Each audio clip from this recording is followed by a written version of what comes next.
Now we'll begin with our first panel discussion, and the topic for this session will be education technology, foundation of 21st century education. 20 years back, if a school-going kid asked for a laptop to his parents, would be unimaginable in our country, but today it's like a basic tool, a basic need in a student's life. Probably without it, he won't even survive. Technology forms a major crux of our education system now, and in this session, we'll get an insight into how technology is revolutionizing education in this century. The honorable panelists for this session will be Ms. Shweta Khurana, Ms. N. Adhuri Parthi, Mr. David Udry. I would request all the panelists to join us.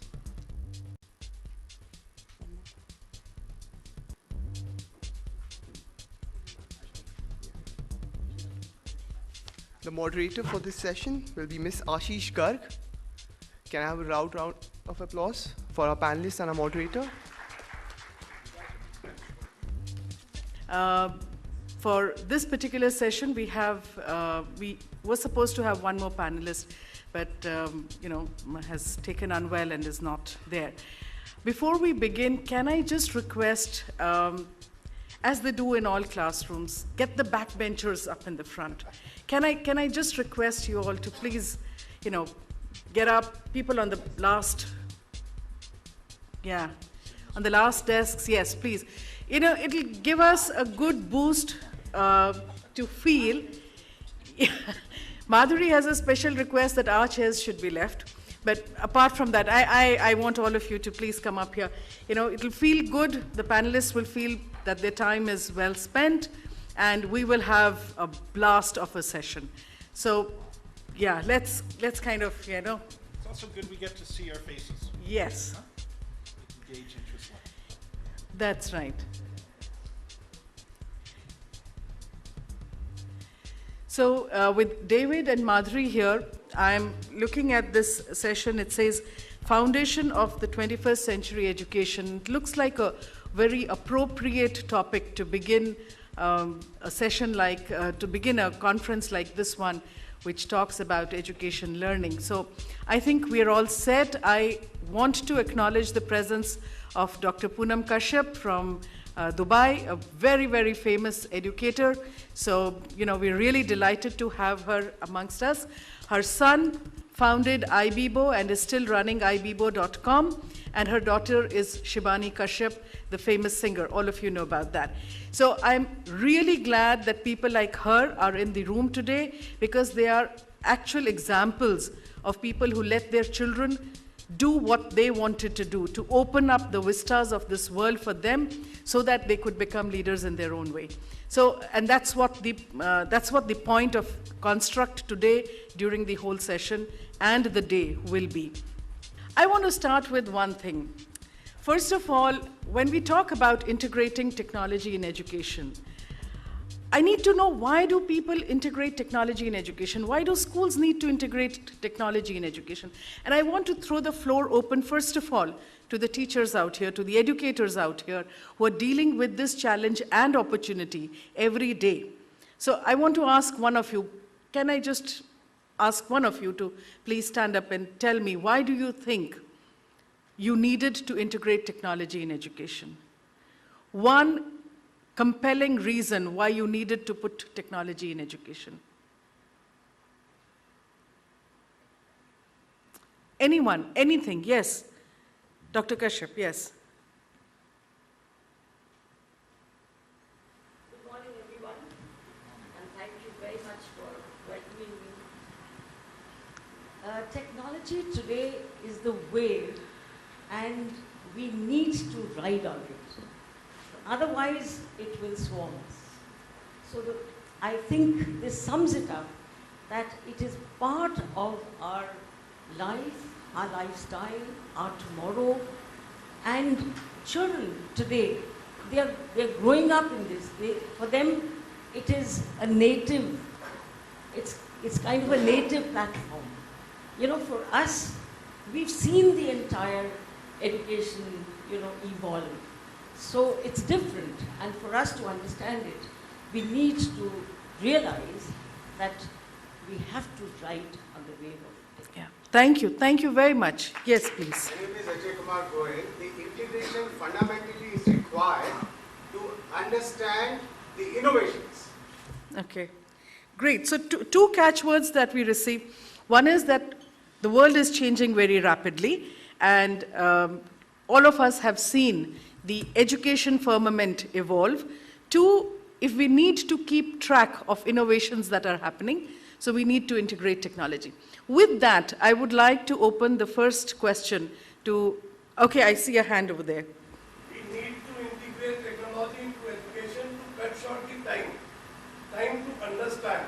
As technology reduces, washes off the one process, one step of learning. Okay, efficiency in learning, great. Thank you, yes ma'am. Good morning, one and all. This is Nancy Juneja.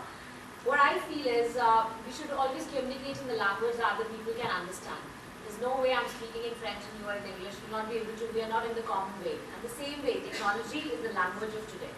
If we are using technology... Excellent. Thank you very much. Technology is the language of today. Kind of also links up with what Dr. Kashyap said, because the world is changing, expectations are changing, and the language of talking to each other is changing, so that's the reason. Madhuri and David, the first question that I would like both of you to take up is, what in your school, in the educational institutions that both of you head, and the various experiences that you've had in your long and illustrious career, what do you think were the two absolutely compelling reasons why you thought the integration of technology within the education setup was very, very important? And two, how did you manage to do it? And for both, I would like you to give us 2 points each, please. Ladies first. Was coming. All right, a very good morning. I think Ashish has asked a very appropriate question, that what was the compelling reason for us to adopt technology, and also how did we do it? Of course, as said by Nancy and Dr. Kashyap, technology is the way of life today. That's what children understand. As mothers, as teachers, as educationists, the only thing that we try today is to keep them away from technology.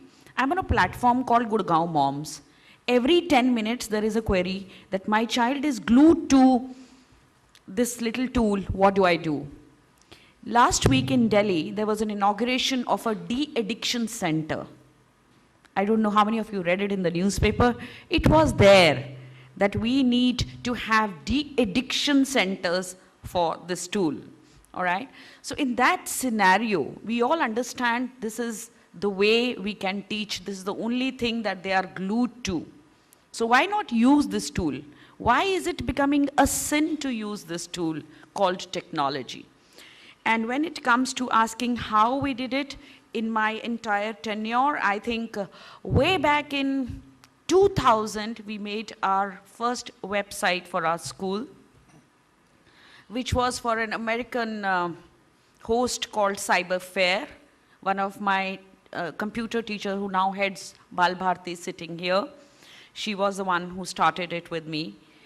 Then we went on to another project for US government again in 2005, where we made a website called Vasudeva Kutumbakam, All the World is But One. And Ashish, to answer your question, our children, the children who were involved in doing that project, one, it was a project-based learning. Two, right from Barkha Dutt to a shawl wala hata who was coming to our houses, how he is being affected by terrorism.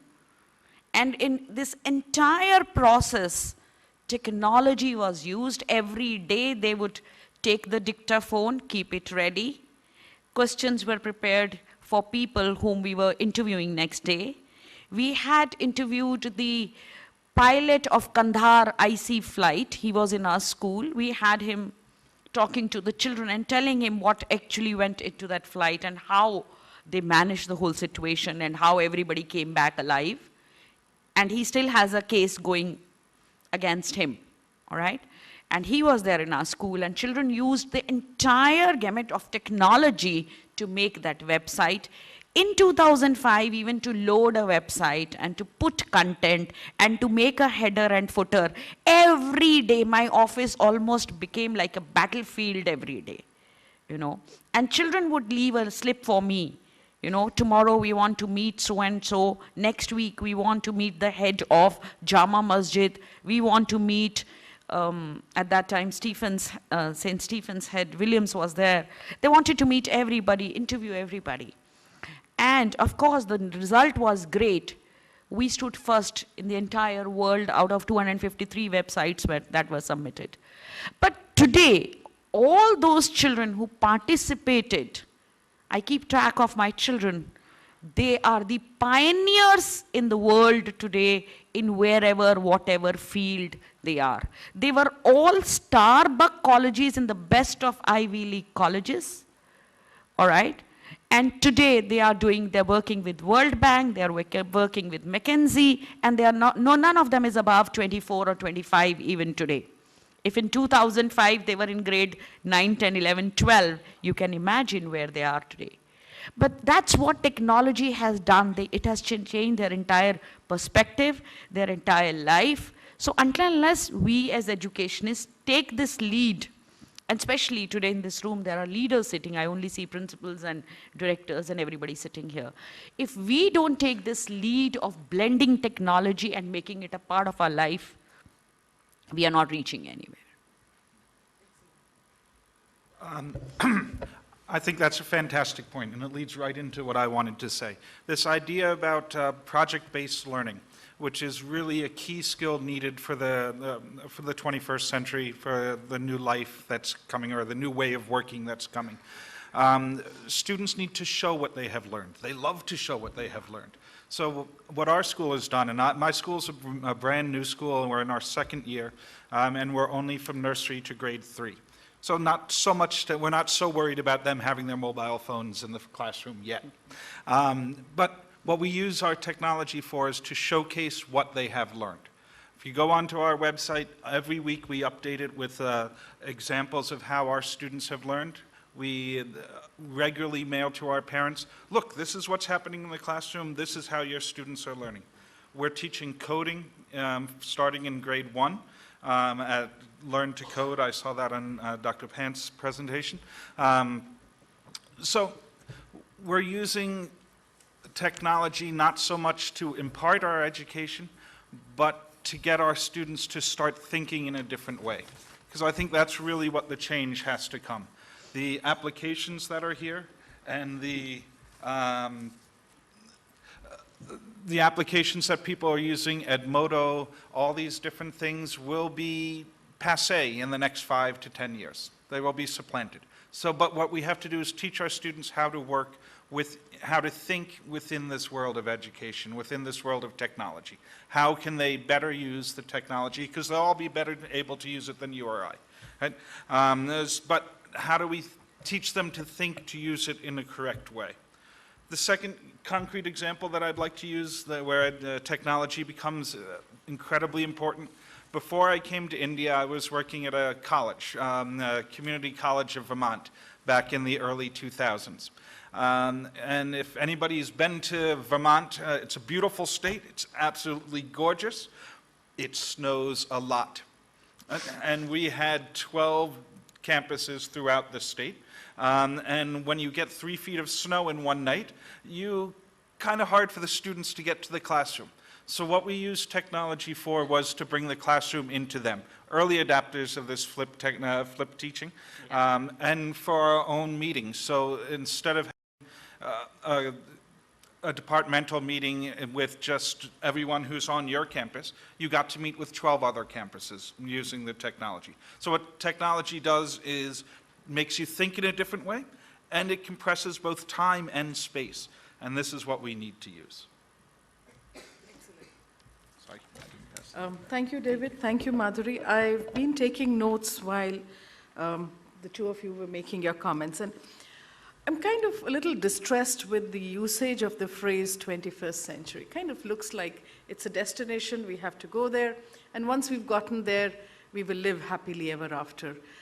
unfortunately, the future is not a fixed point somewhere in the horizon, and we've got to kind of constantly talk about that. So I get the point about, early adoption of technology, and technology is something that we've lived with all our lives, whether we've done that consciously or, we've done that as a matter of course, as a matter of life all the time. Even the pencil that we use, the blackboard, all of these are technologies, and I'm sure all of you already know about that. I want to move away a little bit from this whole conversation about technology integration and pick up some of the points that came up. The gentleman there at the back talked about efficiency, about the reduction of time for learning, about using less to achieve more. And I hear both Madhuri and David talk about that as one of the reasons, the underlying fact which propelled them to kind of integrate technology into whatever work they were doing with their children. So I think what we want to do now is to talk about cost-effective technologies and practices and how they can be brought into the classroom. Also, if there are any examples that the audience would like to share with us, I'd be more than happy to take that first before we open it up to the panelists. Yes, ma'am. I think one of the wonderful things about technology is how it's allowed a range of age groups to access different ways of learning. So for instance, we have primary school students who will take very cheap digital cameras and be able to record something, record their environment. They might be doing a topic on energy conservation around the school and be able to record that and upload it onto a shared site, maybe an Edmodo site or something like that, and then have a conversation on that. Or there are grade 1 children who, instead of just going in with a note paper and pad and interviewing somebody around the school or their parents, it may be a topic on childhood and they're trying to find out about their parents' childhoods and the toys that they had, will record it. Everybody has iPads at home. And then in a show and tell, instead of coming and talking about it, be actually able to show it to the rest of their class that this is what's happened. Excellent. And when we think about technology we tend often to think about it for older people, but from 5, 6 year onward, they're actually creating their own learning for this. Thank you. Thank you very much. So the next word that I hear is collaboration. So we hear cost efficiency, we hear communication, and now we hear collaboration. So Madhuri, would you want to take that point about cost-effective technologies for communication and collaboration, new ways of thinking? Most of the schools have one lab with maybe 30 plus computers, and the computer teachers are always paranoid because there are back-to-back classes. So we allowed children to bring their own devices, and we called it BYOD, of course, bring your own devices, and kids were doing that project. So obviously we didn't incur any extra cost, but the end result that children produced and the learning that happened, the collaboration communication that happened was amazing. You can see the results on the site of Cyber Fair called Parivartan, the environment in Gurgaon. Yeah, excellent. Yeah, I would like to add. Yes, please. Is it okay, David? Take that. What I see now, technology was, everybody has given very good points, but liberty was one reason. Liberty was one reason because technology came into picture. Syllabus was ever growing. Teachers were having problem to, do things, and then only the flipped classroom concept came. So we can have bigger syllabus. People can go in their own houses, in their own backyard. They can prepare for this thing and come back. So technology was helping in a big way to fight with the, the information was more and more every other time. So this thing was also being able to be handled through technology. Thank you. Thank you very much, David. Very true. I want to speak to that first.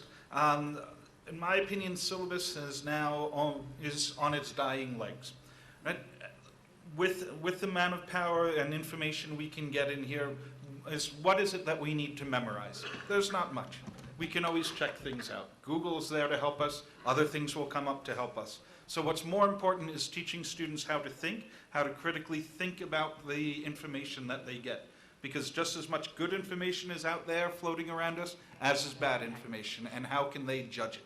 That's where we really need to concentrate. And how can they use it to create new ideas? So syllabus, yeah, there will always be a syllabus that has to be there because we have to teach something, but is it so important that they have to learn how, in earth science, the coal cycle, the water cycle? We all know it, but do we really know it? We can always Google it. In terms of cost effectiveness, I wanted to, and collaboration, because I think they go together. Have you ever seen the students in your computer lab when they all gather around and they're working on a project? They absolutely love to work together on that computer. And it brings out a collaboration that is just amazing. Brings out fights too. No, it's my turn. No, it's my turn. But at the end of the day, they collaborate to make their project and to make it look good.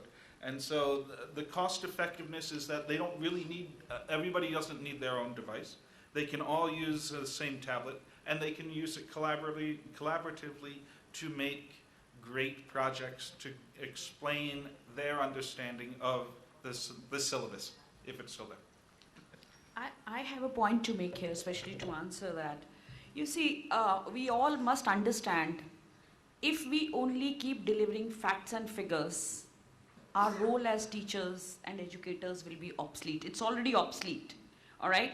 I normally ask teachers this question, that when we were students, when we were studying Taj Mahal, there were 6 questions. Who built it? Where is it?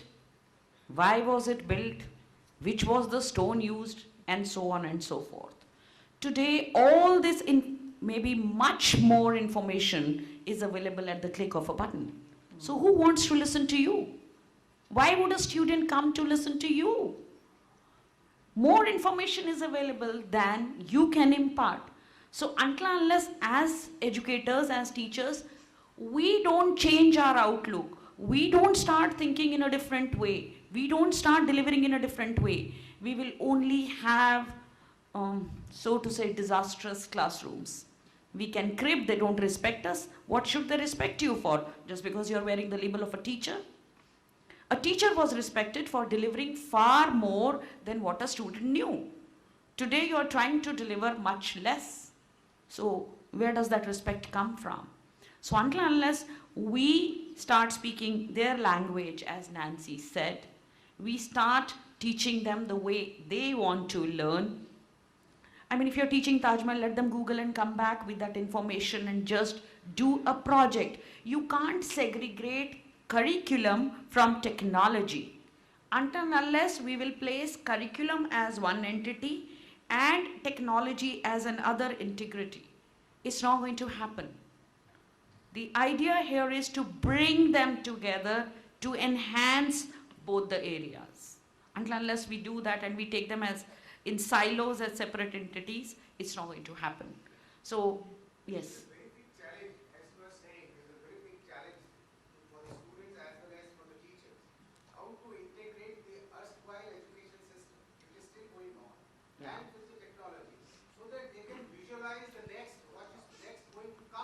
Right. Yeah, that's a question we want to take up next, but I don't want to lose the strand about, changing the thinking. So I just want to keep at that for the next couple of minutes, and we will come back. That's actually the next question. Yeah, yeah, yes. Absolutely. There's a lady, yeah. The teachers only can inspire and propel his thinking. Yes. Absolutely, absolutely. Yeah. Yes, ma'am, at the back. Good morning. Basically, I want to emphasize on the point that technology probably has brought about a paradigm shift in education, because it has helped transfer the ownership of learning from the teacher to the student. What it has also helped to do is that students no longer are passive recipients of education. They are active learners. The third very important thing it has done, it has helped the differently abled. And more than anything else, it is the most powerful tool in carrying forward differentiated learning, which is the need of the hour. Thank you. Yeah, thank you very much for bringing up that point on inclusive education. I don't think we heard it since the morning. Yes. But I'm not so sure it's new. If we look at, I've just been, I teach in Gujarat, so I've been trying to find out more about Gujarati culture and heritage. And so I read and I'm going to pronounce it wrong, the Divya Swapna, which was written by a Gujarati teacher about 100 years ago or so. It's a beautiful book. If you haven't read it, please read it. Read it. It's available free online. Yeah. But it's all you spoke about. It's a way to engage the students. That's what he was looking at. That's the way Montessori was looking at. That's the way all these great thinkers in education were talking about. It's not new. It's just a way of making sure we actually do it this time and we're not in the production line. Yeah. I was why. Yeah. See, when I just to quote an incident, when I was studying in class 11, and there was a problem being solved by one of my honored principals. I said, well, this could be solved in a different way. And he said, no, you don't do this. Please go and sit back. But today, very nicely, the teacher very nicely said that students are active learners. So virtually a student is now a teacher. How do you use, ma'am, in your schools, how do you use? Yeah. Okay. There. You want me to answer that? No. Or you want to take another? Okay. A couple of questions.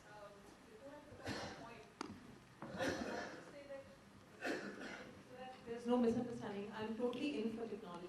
But I have a little problem with too much of technology in the field of education. The words you use, glued to technology and the de-addiction centers. When we get too much into technology, the first words if you type Google, if you type how, you just type how, the first thing that comes in the Google is how to kiss.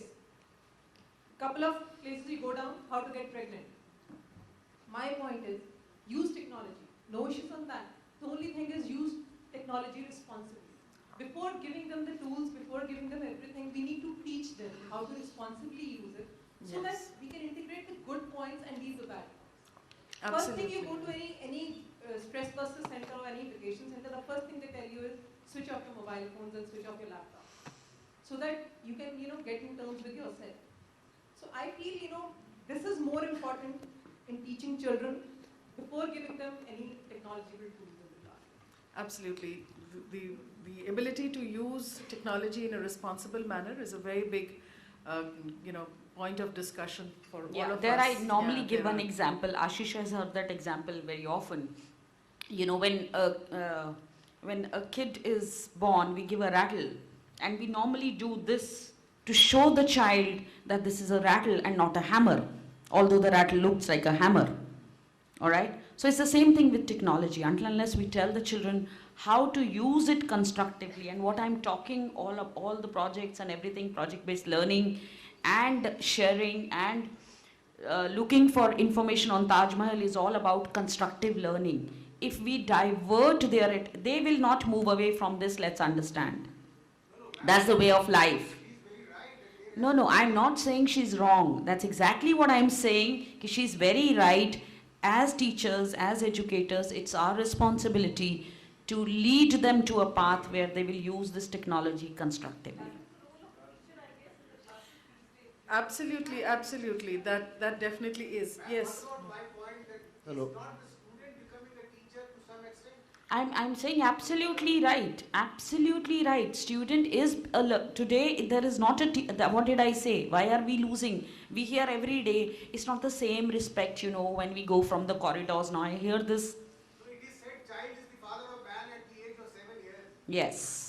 I don't think Wordsworth said 7 years. I think he just said child is the father of man. I'm sorry. Yeah. We'll just kind of Utkarsh has been showing us a signal from there that 15 minutes left, and he showed this 5 minutes back. Hello. I want to give a different First he said there is more time because the speaker hasn't arrived. Now he says there's no time.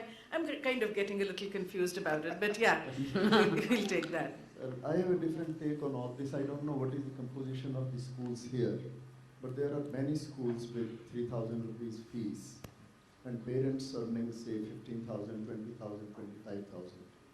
Technology is capital intensive, it gets obsolete soon, and I entirely agree with you. The technology should be spread, it should be integrated, there should be collaborative and group activities we used to call, now we call them collaborative activities. There isn't much of a difference between the two. We keep on coining new, attractive, fancy terms, but that doesn't make a difference. My problem is that how to make technology so cheap that it can be used. Because in a class where there are 60 students, the teacher teaches 32 periods a week, and there are a smaller number of children in the whole school.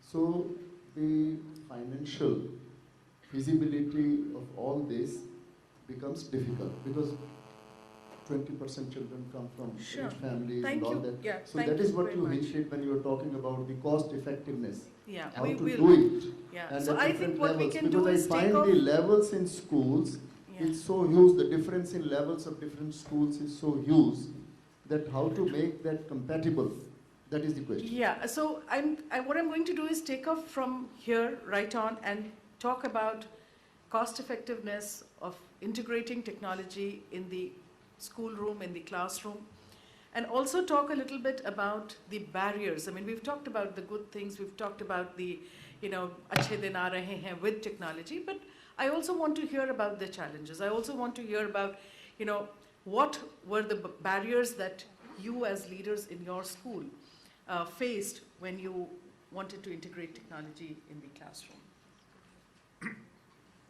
So in terms of the cost effectiveness,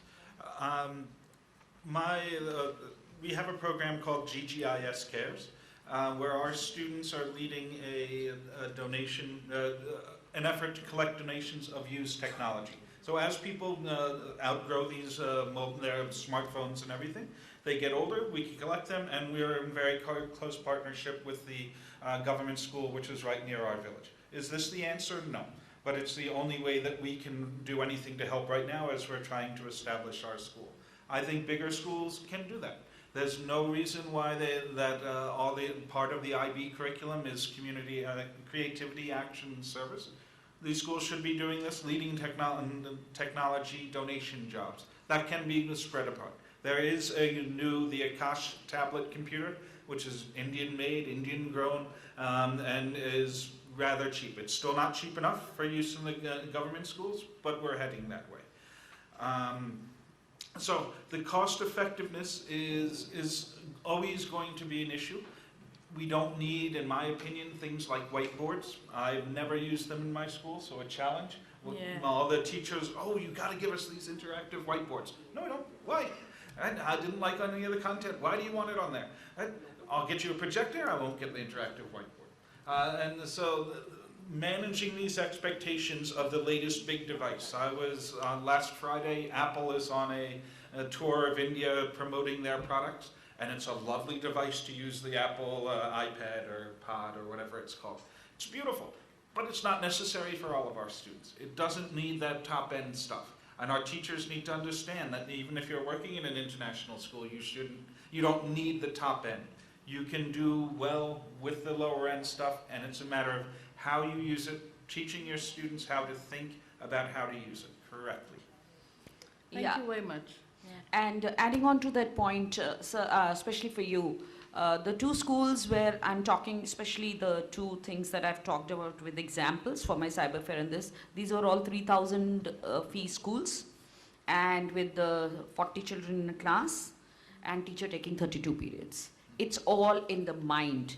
If you're telling children, like Dr. Shalini Advani said just now, that if children bring their little devices, every child has a camera at home. They all know, I mean, there's no money involved in loading it up to YouTube.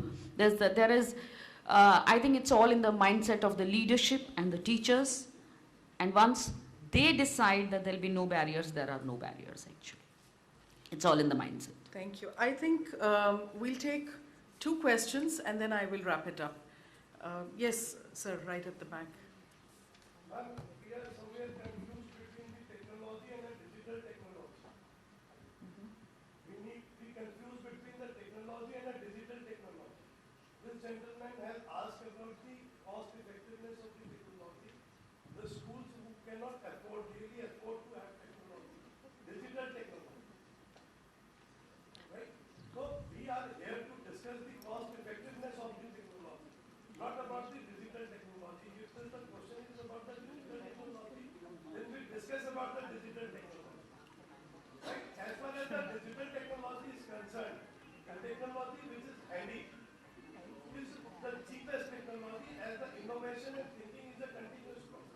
Yeah, but there are several questions about its applicability for real-time learning, and that's a separate question and a separate discussion altogether. But thank you, sir. Thank you very much. Is there any other question? Yeah.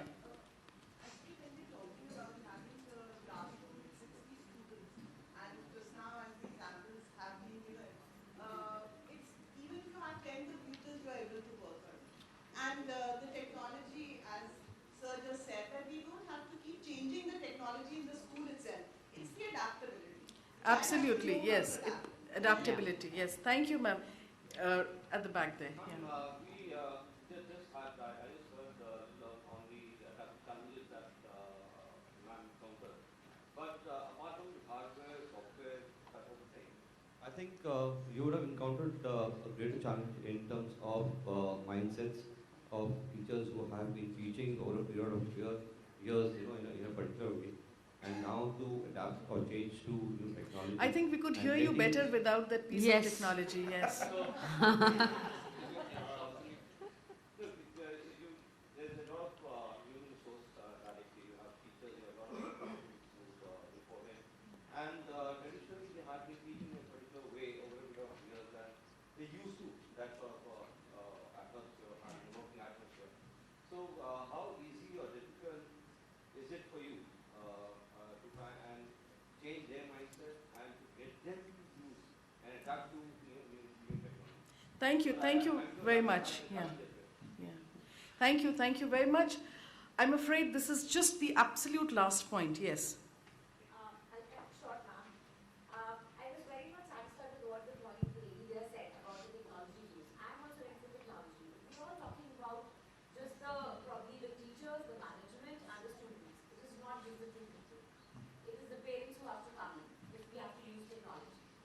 I ask you, till 12th standard, the people are to 16 years, but on social media, they're not allowed to make an account till 18 years. But everyone has the account these days. Everyone from preschool to schools are tagging the students. And why? This is illegal. I don't implement this in my school just because I tag my parents in the school. I tell the parents have to be tagged, not the students. Why? It has to be in the governance of the parents. I'm going to have to just absolutely wrap up, otherwise they'll have to, I can solve the purpose. It has to be a WhatsApp group, not of students, of parents and the management. Sure.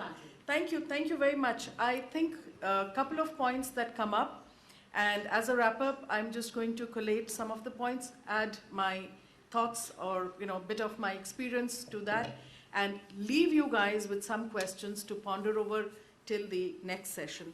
I think one of the things that really came up was about cost effectiveness. I think we're kind of like kids now, hankering after the tech candy.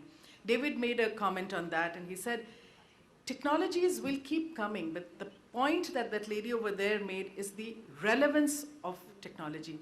Do we really need it? And then the second important point is, I think if we look at some parts of the world, we're reasonably connected. There's broadband, we're on Facebook, millions of accounts, Google, etc., etc. We're very soon going to get into trouble because there is nothing that we can say. The big problem is about the content. What do we say? If you look at the WhatsApp conversations, if you look at the Facebook conversations, that's all fine, but that's not really learning. And you can place that under the garb of all-time learning, anytime, anywhere, all the time, from everywhere. But there is a certain aspect, a certain structure to formal learning that will have to remain. And that doesn't happen if you do not have the relevant content to talk about. So that really is another important thing. I think the other thing, the final point that Nancy picked up was about cyber law. I think in India, we are, and there have been reports about that, and I think Microsoft did a survey, and Ipsos, if I'm not mistaken, did a survey where they said that children in India we are the third highest number in the country of children that get bullied online. So cyberbullying is actually a very, very big problem in our country.